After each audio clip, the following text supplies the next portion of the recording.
Bonjour, je suis ravie de vous retrouver dans ce nouveau numéro des mots et débats. Merci de votre fidélité. Vous savez que des mots et débats, c'est donner la parole aux auteurs francophones. Alors, l'invité du jour, c'est un enseignant-chercheur en philosophie, docteur ès-lettres, journaliste de la presse francophone. Il est l'auteur aussi de nombreux ouvrages, dont Maghrébin de France, Frantz Fanon, L'homme de rupture. Abdelkader Benarab, bonjour. Bonjour. Vous allez bien ? Ça va. Ça va. Merci d'être avec nous. Voilà, un peu fatigué par de nombreux voyages, mais ça va. Oh, mais enfin, vous faites des voyages, tant mieux pour vous. Ah, bah, mais je oui. comprends sa fatigue. Alors, vous venez nous voir pour parler de votre dernier essai, c'est Colonialisme et résistance, paru chez L'Harmattan. Alors, ce que je vous propose, c'est de commencer, d'ouvrir ce premier chapitre des mots et débats au fil des pages.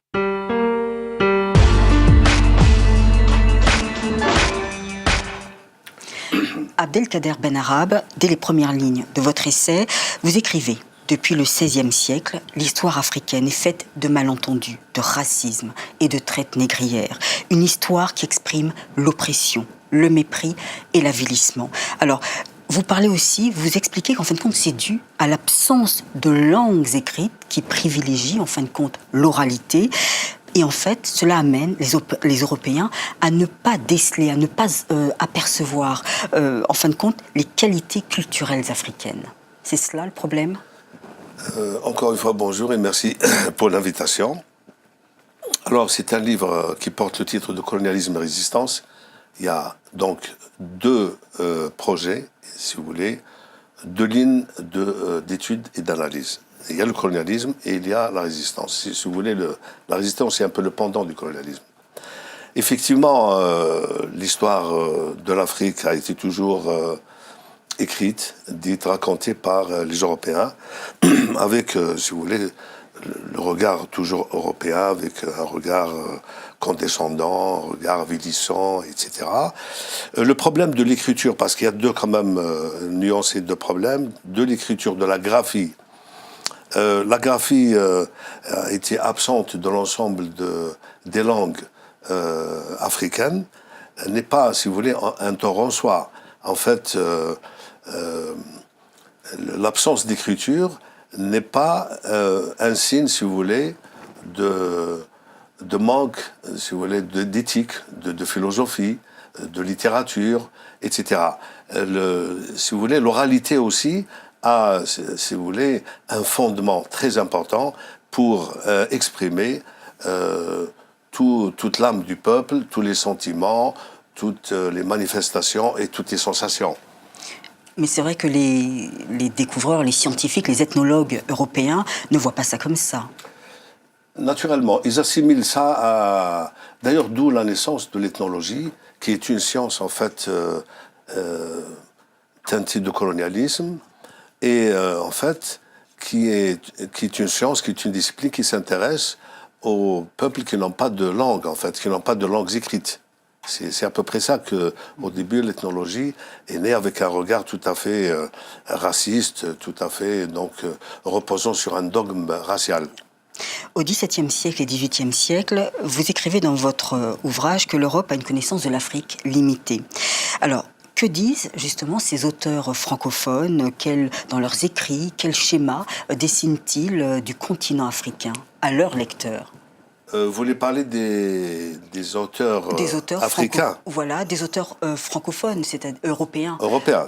Voilà, d'accord. Donc le regard un petit peu de l'Europe sur l'Afrique. Le livre, oui. Oui, évidemment, il y a beaucoup de choses à dire. Il y a des descriptions plus ou moins qui assimilent un peu l'Africain à une catégorie de personnes inférieures, naturellement, à des gens qui accusent beaucoup de retard, etc. Il a fallu quand même attendre le 19e siècle, puisque on évoquait peut-être tout à l'heure un nom qui est important, c'est celui de Frobenius, donc oui. Léo Frobenius, qui est un ethnologue allemand, un anthropologue allemand, et qui a quand même, par ses travaux, mis quand même une chose importante, c'est qu'il a mis fin, si vous voulez, à tout un regard négatif de toute l'ethnologie européenne sur l'Afrique, de toute la connaissance qu'avait, si vous voulez, l'Europe sur l'Afrique. En fait, ce qu'il a fait, lui, c'était une évaluation critique, un jugement, si vous voulez, par rapport à la connaissance qu'avait l'Europe sur l'Afrique. Voilà le travail de Frobenius et naturellement nos leaders africains, nos écrivains africains, les leaders politiques, etc., se sont énormément attachés à son œuvre, qu'ils l'ont lu, ils ont bu tous ses discours, aussi bien Senghor que Césaire, que bien d'autres, et naturellement, ils se sont inspirés aussi de ces travaux-là, parce qu'il a remis un petit peu les choses dans l'ordre et évité, si vous voulez, toutes les approximations et tous les a priori sur l'Afrique. Alors, il n'y a pas que seulement l'Europe comment dire ça, qui montre des effets, des idées négatives sur le continent africain, sur son peuple. Il y a aussi, vous écrivez que l'islam a fondé l'esclavagisme, enfin, d'après Fernand Braudel. Pourquoi vous soulignez ça dans votre essai ? Alors, Fernand Braudel est un historien qui fait partie de l'école de Chartres, naturellement, et qui a une formation d'historien teintée de colonialisme. Donc, il a tout de suite mis au devant de la scène, si vous voulez, cette phrase qui est l'islam est, en fait, il est pourvoyeur, j'allais dire, il est prestataire de pratiques esclavagistes. Ce qui est quand même, d'abord, c'est faux parce qu'il faut nuancer la chose. Si vous voulez, la pratique esclavagiste n'a jamais existé dans l'islam. Ce sont des services, ce sont des gens riches, une classe de nobles qui s'attachent, si vous voulez, à leur service des employés. Ça n'a rien à voir avec la traite négrière. Il y a beaucoup d'auteurs, si vous voulez, qui assimilent l'islam ou les pratiques, ou certains musulmans à des esclavagistes et à une traite négrière, mais il faut complètement nuancer la chose. Donc, s'attacher une personne à son service et qui travaille chez vous n'est pas, d'abord il y a le consentement et puis n'est pas une pratique esclavagiste, pas du tout. Mais peut-être il y avait ce manque de respect vis-à-vis de l'employé qui était chez son maître. Très franchement, à comparer, c'est-à-dire la traite par exemple, outre-Atlantique, des gens qui ont été transportés de l'Afrique en Amérique, comparé par exemple avec des services, quand on s'attache des services de quelqu'un, ce sont des choses très, très différentes parce que, d'une part, il y a, par exemple, dans la transplantation de ces Africains en Amérique, et notamment au sud de l'Amérique, il y a, si vous voulez, la séparation des parents ou de la mère avec ses enfants, ce qui est quand même extrêmement cruel, c'est des choses, etc. Il y a il leur inflige beaucoup de punitions, beaucoup de peines, etc., ce qui n'existait pas, sauf peut-être des cas individuels, des cas marginaux, c'est-à-dire qu'ils ne rentrent pas dans la ligne globale, dans la ligne générale. Alors, vous parlez de renaissance noire ayant pris comme point de départ l'Amérique. Alors, vous expliquez que c'est grâce à la littérature qu'un grand nombre d'écrivains noirs dénoncera les sévices commis depuis des siècles par les propriétaires blancs dans les plantations du Sud. Alors, cela a permis justement d'émerger des grands écrivains comme Dubois ou Dubois, ça dépend selon la prononciation. Et effectivement, quand on remonte aussi loin, on va retrouver un certain nombre d'écrivains descendants de parents esclaves, si vous voulez, esclaves eux-mêmes d'ailleurs, comme Willis par exemple, une poétesse qui a commencé à écrire des vers. Il y a beaucoup, si vous voulez, de sensualisme, il y a beaucoup de subjectivisme, etc., mais qui montre un tant soit peu les conditions d'existence dans lesquelles vivaient quand même les Noirs. Donc c'était, si vous voulez, les premiers balbutiements de la littérature noire en Amérique. Puis par la suite, la chose s'est développée et la littérature a servi quand même d'instrument et de combat contre le racisme, évidemment, et pour l'égalité entre les Noirs et les Blancs. Mais ces auteurs, en fin de compte, ont dénoncé l'esclavagisme, mais pas l'homme blanc qui pratiquait justement cet esclavage. Alors, évidemment, il y a une évolution. Si on arrive, par exemple, au 19e siècle avec Du Bois, comme disent les Américains, ou Dubois, Webb Dubois, par exemple, qui est un sociologue, un chroniqueur, qui est un professeur d'université aussi, qui a beaucoup travaillé pour l'égalité des Blancs et des Noirs, et qui a également beaucoup travaillé pour l'unité, si vous voulez, des Noirs.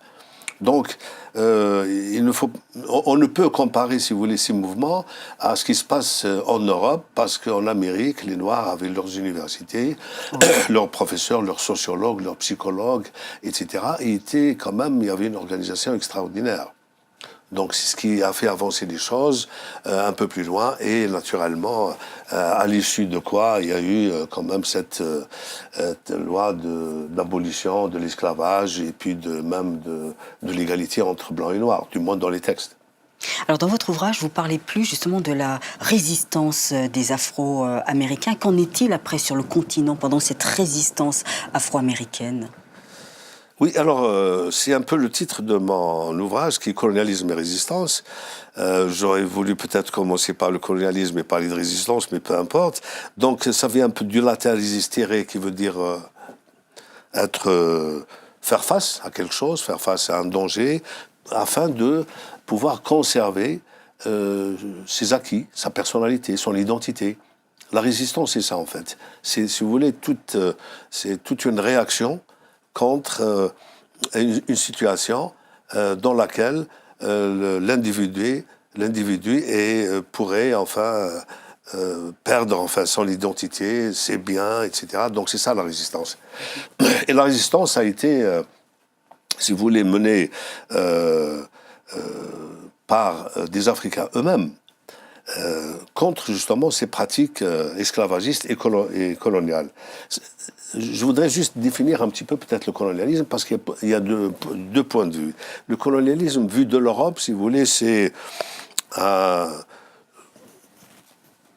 si vous voulez, c'est une vue de l'Europe, c'est un transfert, c'est si vous voulez un pouvoir, c'est une extension, si vous voulez, d'un pouvoir, d'un État sur des territoires hors des territoires nationaux.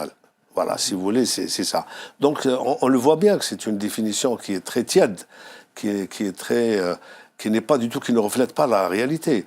Or, le colonialisme, dans la définition et dans la vue africaine, chez les Africains, est plutôt une tragédie, est plutôt, si vous voulez, que ça rime avec massacre. C'est tout un champ lexical autour de la tragédie, du massacre, du crime, de la mort et du travail forcé, etc., etc. Donc déjà la définition du colonialisme diffère selon les uns et les autres, selon que l'on se place en Europe ou en Afrique, ce n'est pas la même chose. Maintenant, cette résistance a pris des formes diverses. Naturellement, elle a commencé par des écrivains, mais aussi des formations politiques, mais aussi des réunions, des manifestations, etc., etc. Voilà en gros, si vous voulez, si on peut parler de cette résistance. Mais vous parlez beaucoup de ces auteurs noirs américains qui ont amené cette prise de conscience des Noirs face à leur destinée. Par exemple, prenons le cas de l'auteur jamaïcain Claude McKay. Vous le citez, vous dites vraiment c'est comme si c'était le précurseur de la négritude. Claude McKay qui a écrit un livre qui s'appelle Bonjour. En fait, la scène se passe à Marseille où il y a, si vous voulez, toute une population, tout un mixage, tout un mélange de populations. Donc il observe, si vous voulez, ces étrangers, comment ils vivent, parce que le port de Marseille est un port de passage, c'est une ville de passage, etc. Et il remarque qu'il y a quand même un racisme blanc, un racisme surtout français, il le dit lui-même. Hein. Oui. Donc il a quand même un ressentiment très expressif envers la France, envers, si vous voulez, l'attitude française. Et il dit donc qu'il y a ce racisme, et il en était tellement outré qu'il ne voulait même pas rester, si vous voulez, en France. Donc il décrit ces conditions-là dans le détail, et ça ne touche pas seulement le noir, si vous voulez, ça touche aussi bien le maghrébin, oui. Ça touche l'asiatique, ça touche tout le monde. C'est pour ça qu'il a choisi, si vous voulez, pour pour scène une catégorie de personnes, d'étrangers, qui étaient enfin d'origine asiatique, africaine, maghrébine, etc., pour montrer que le racisme n'était pas seulement contre les Noirs, mais était contre tout le monde, c'est-à-dire contre le dissemblable, tout ce qui n'était pas semblable. Tout ce qui est non semblable faisait, si vous voulez, l'objet de si vous voulez, de ce rejet, de cet ostracisme, parce qu'il n'appartenait pas à cette catégorie blanche. Vous parlez aussi de l'écrivain martiniquais René Maran pour son roman Batouala. Pourquoi vous en faites mention dans votre ouvrage? Alors Batouala, si vous voulez, c'est le premier roman noir. C'est le premier roman de la littérature africaine. C'est même Senghor qui le dit, qui insiste sur cela, sur cette observation. Batouala décrit, si vous voulez, la vie du village, si vous voulez, avec beaucoup de détails, etc. Il faut dire que René Maran était un administrateur, donc il avait un poste important dans l'administration coloniale, et donc rien ne le prédisposait, ni le disposait, si vous voulez, à dénoncer les pratiques coloniales. Oui, bien sûr. Mais il en a payé le prix après. Il en a payé le prix. D'abord, il a eu le prix Goncourt en 1921. Et on se demandait comment les gens ont voté pour ce prix Goncourt. Oui, surtout à cette période, à cette époque. On se demande toujours pourquoi. D'ailleurs, c'est un roman qui n'a pas du tout flétri, donc le temps n'a pas posé ses flétrissures sur ce roman qui est toujours beau à lire, qui est toujours à redécouvrir. C'est un roman, mais c'est aussi une véritable écriture poétique. Et donc, par la suite, naturellement, il a été poussé à la démission et il s'est retrouvé dans des situations un peu matériellement difficiles et il s'est consacré donc toujours à la littérature, restant proche de son peuple et écrivant toujours, si vous voulez, pour dénoncer le colonialisme. La conscience des Noirs africains et antillais offre de nouvelles revendications comme la négritude et l'afrocentrisme. Alors oui, l'afrocentrisme et la négritude. Là, on arrive à parler de la négritude. Voilà, ce sont deux attitudes, si vous voulez, réactionnelles par rapport à l'agression de l'Europe, par rapport au colonialisme, etc. Mais soulignant quand même le chantre, si vous voulez, de ces mouvements-là, c'est Cheikh Anta Diop, le Sénégalais, donc qui a remis en cause, si vous voulez, d'abord tout le savoir, toutes les catégories du savoir blanc, si vous voulez, en allant jusqu'en Égypte pharaonique pour trouver une paternité africaine à la civilisation égyptienne, etc. Et peut-être minimiser un peu, minorer peut-être un petit peu si vous voulez, la civilisation hellénique qui est par ailleurs extrêmement dite, qui est extrêmement présentée comme la seule civilisation et qui, si vous voulez, qui a donné l'Europe actuelle. Donc, en effaçant, si vous voulez, toutes les civilisations alentour, la civilisation iranienne, la civilisation sumérienne, par exemple, égyptienne, etc. Oui. Eh bien, merci. Et Cheikh Anta Diop, naturellement, a inspiré beaucoup si vous voulez, de mouvements, parce que lui, il était pour la Renaissance. Et la Renaissance, c'était quoi pour lui, la Renaissance africaine? C'était, si vous voulez, l'appropriation d'une historicité, c'est-à-dire l'appropriation, si vous voulez, de l'histoire, dans le sens où c'est les Africains eux-mêmes, par eux-mêmes, qu'ils arrivent, si vous voulez, à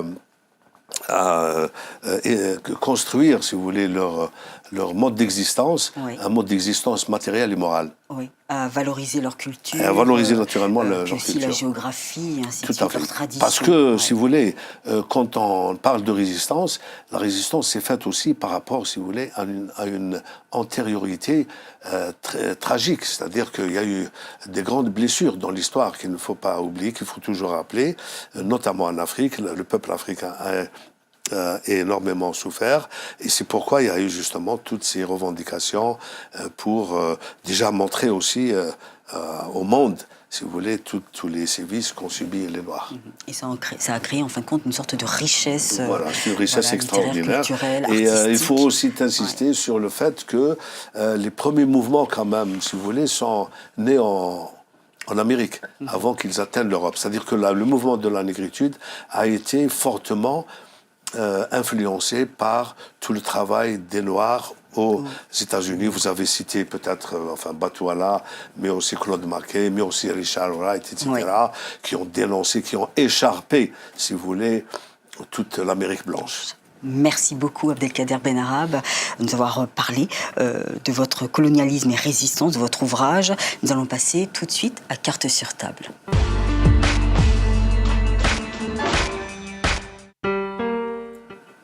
Alors, Abdelkader Benarab, comme je l'ai dit au début de l'émission, vous êtes enseignant-chercheur en littérature, philosophie et histoire des religions au Moyen-Âge. Alors, vous enseignez à Paris 3, vous êtes conférencier, mais aussi vous ne restez pas qu'à Paris. Vous partez aussi en Algérie, vous donnez des conférences aussi à Alger. Alors, comment ça se passe? Même à Conakry. À Conakry, oui, en Guinée. Alors, voilà. Comment ça se passe? En Mauritanie aussi. Oui.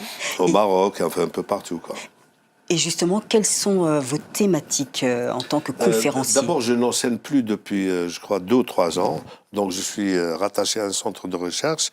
Et donc, oui, si vous voulez, je travaille sur beaucoup de sujets. Le dernier sujet sur lequel je vais peut-être développer, auquel je m'attelle, est l'histoire des religions, qui m'intéresse beaucoup. Je vais préparer un essai, d'ailleurs, sur la question et sur peut-être aussi la lecture, si vous voulez, des textes sacrés. C'est-à-dire comment peut-être oser scientifiquement apporter quand même quelques tanzimet, comme disent les Égyptiens, c'est-à-dire quelques réformes dans le texte. D'ailleurs, nous allons, puisque nous parlerons après du livre du coup de cœur, et c'est un peu... le lien existe entre les deux. Oui. Et justement, et vous dites que vous n'enseignez plus. Alors, histoire des religions au Moyen-Âge, quelle période couvrez-vous? Parce que le Moyen-Âge, c'est vague. Oui. Et puis aussi, quel territoire? Est-ce que c'est en France ou est-ce que uniquement au Maghreb? Enfin... Non, le Moyen-Âge en général, le Moyen-Âge se distinguait, si vous voulez, par la philosophie. C'était une période de l'histoire où on faisait beaucoup de philosophie, beaucoup de philosophes. Donc pourquoi je m'intéresse à cette période? Parce que la période que nous connaissons actuellement, qui est une période de stagnation, une période, si vous voulez, d'immobilisme, d'incompréhension, si vous voulez, notamment des textes sacrés, notamment le texte coranique, alors que au XIIe siècle, au XIe, XIIe, XIIIe siècle, on a vu des philosophes se pencher sur le corpus, par exemple, coranique, et le lire avec, si vous voulez, excusez-moi parce que je suis un peu enrhumé, et le lire, si vous voulez, avec des catégories, avec une approche et une méthodologie scientifique. C'est-à-dire qu'on soumettait, si vous voulez, le texte à la science et on faisait appel à la science. Et en même temps, on introduisait, si vous voulez, des questionnements philosophiques. La philosophie ne veut pas dire, si vous voulez, réfutation du fait religieux, pas du tout. Ça veut dire qu'il y a un questionnement, on se questionne sans pour autant, si vous voulez, sans pour autant entacher, si vous voulez, la foi du croyant, ni rien du tout, mais c'est une recherche qui reste quand même valable parce que c'est soumettre le texte à une grille de lecture scientifique et philosophique, chose qui n'est pas acceptée aujourd'hui. Donc moi, je m'emploie, si vous voulez, à présenter d'abord le texte coranique comme un texte extrêmement ouvert, où il faut quand même l'approcher aussi avec des méthodes que nous offrent les sciences sociales, la philosophie, la linguistique, la psychologie, etc. Très bien, merci beaucoup Abdelkader Benarab de nous avoir présenté, d'avoir dressé un petit portrait de vous. Nous allons passer à la dernière partie de l'émission, le coup de cœur.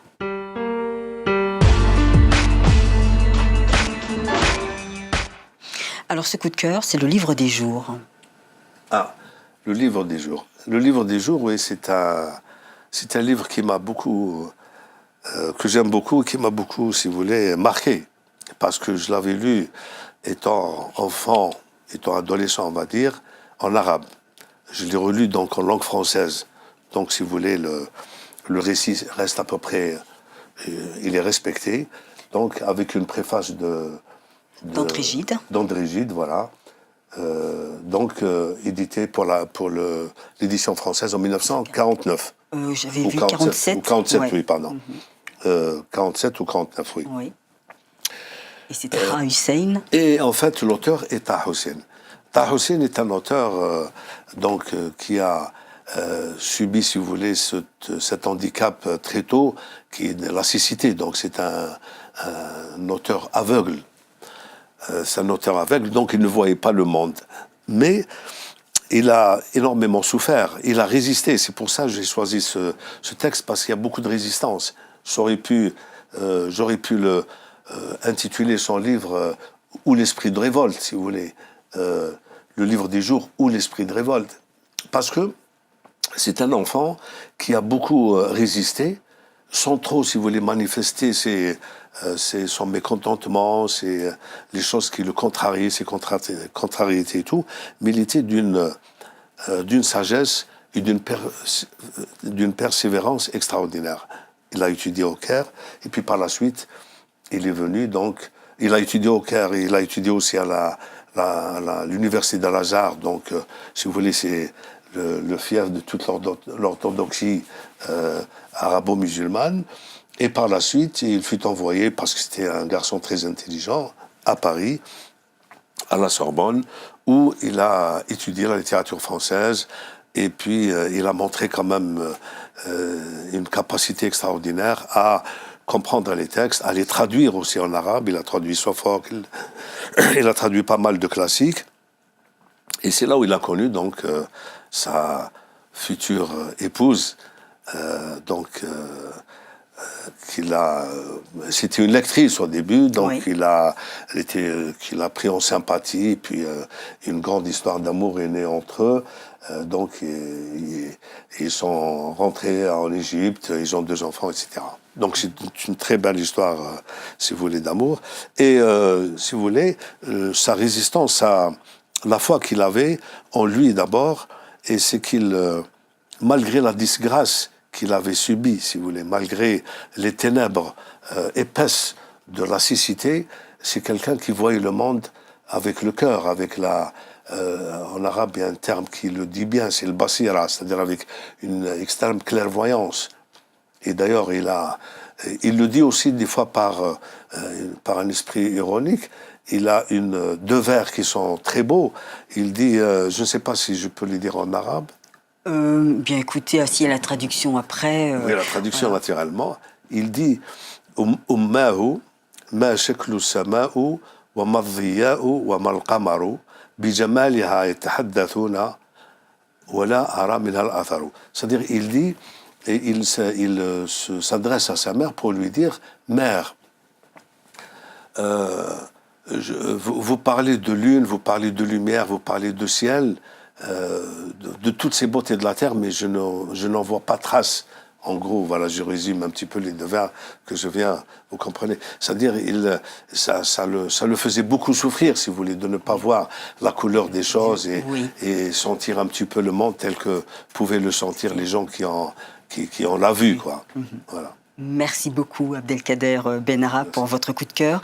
Et puis, je rappelle aux téléspectateurs votre essai « Colonialisme et résistance, anthropologie africaine et littérature afro-américaine ». Merci. Il va connaître une traduction en arabe. En arabe. C'est déjà bien à Alger. Super, Voilà. Merci beaucoup, bonne continuation, Abdelkader Benarab. Merci pour l'invitation. En tout cas, mes chers complices, on se retrouve la semaine prochaine avec un autre auteur bourré de talent, comme d'habitude. Merci beaucoup de votre fidélité, au revoir et à bientôt.